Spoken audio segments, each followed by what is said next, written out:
On to methodology and metaethics. So as I understand it, Russ, you and Cuneo and Banks, and I think it's a three book series, as it were. And I think the first one is methodology and metaethics. Is that correct? We are writing 3 books together, and the first book, it's not really a series, it's a standalone book, Okay. Just came out. It's called Philosophical Methodology, From Data to Theory, and I just got my advanced copy last week. It's not a book in metaethics. It's a book that's meant to be applicable to all philosophical inquiry.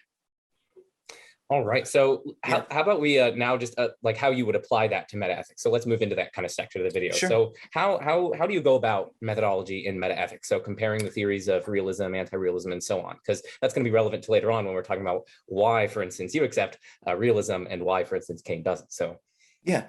So one of the things we do in this book is we develop a new method for doing philosophy.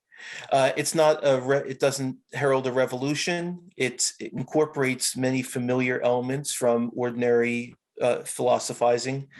But what it does is it identifies 3 distinct levels of philosophical inquiry. And the first one is directed to data. We need a theory of what philosophical data are. We have such a theory, but I'm not going to take time, unless you want me to spell out that theory. But whatever the data are, and I'll just give you it in a nutshell, for us, the data are those claims that inquirers considered collectively have good reason to believe, roughly at the outset of inquiry. They're meant to be neutral among theories, non-factive. They're not, so data aren't facts necessarily. They're not things that we happen to believe. They're not appearances. They're not the way things seem to be to us. They're not a function of how we use language. They're rather the sorts of claims that we have good reason to believe. We inquirers collectively. And at the first level of this method that we've developed, what inquirers do is they direct their attention to the data. All the data need to be handled, and they're handled in 1 of 3 ways.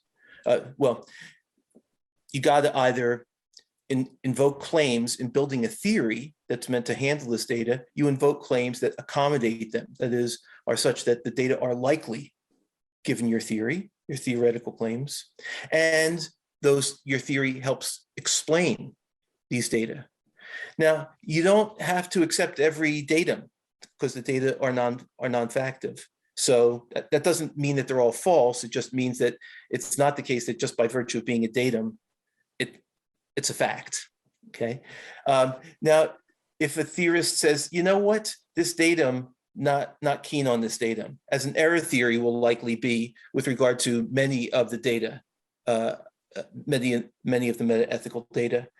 It's incumbent on a theorist in that case to offer an adequate defense of the claim that their theory need not either accommodate or explain a given datum. When you do that, you're beginning to build the theory up with attention to the data. But every claim you enlist in that theory building enterprise itself needs to be defended. That is, you've got to identify some positive reason, some positive argument on behalf of that theory, on behalf of that claim, and you also have to explain it.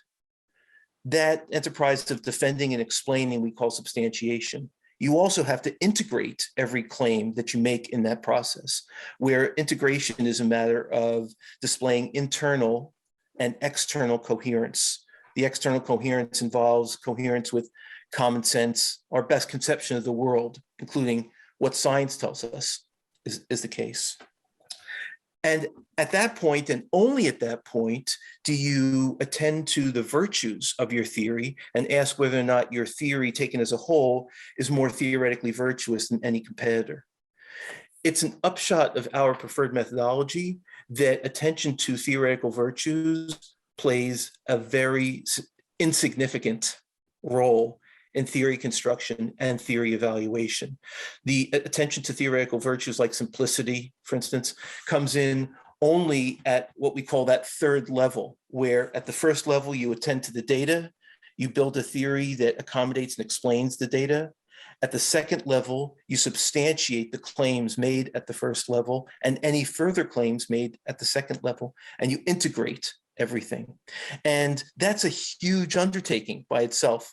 The manuscript that we've got right now for doing that with regard to the metaphysical and normative elements of morality runs to about 350 pages. Now we've got the third book that we're doing together, which is all about the epistemology and moral psychological elements in metaethics, also trying to defend a non-naturalist realist take on that.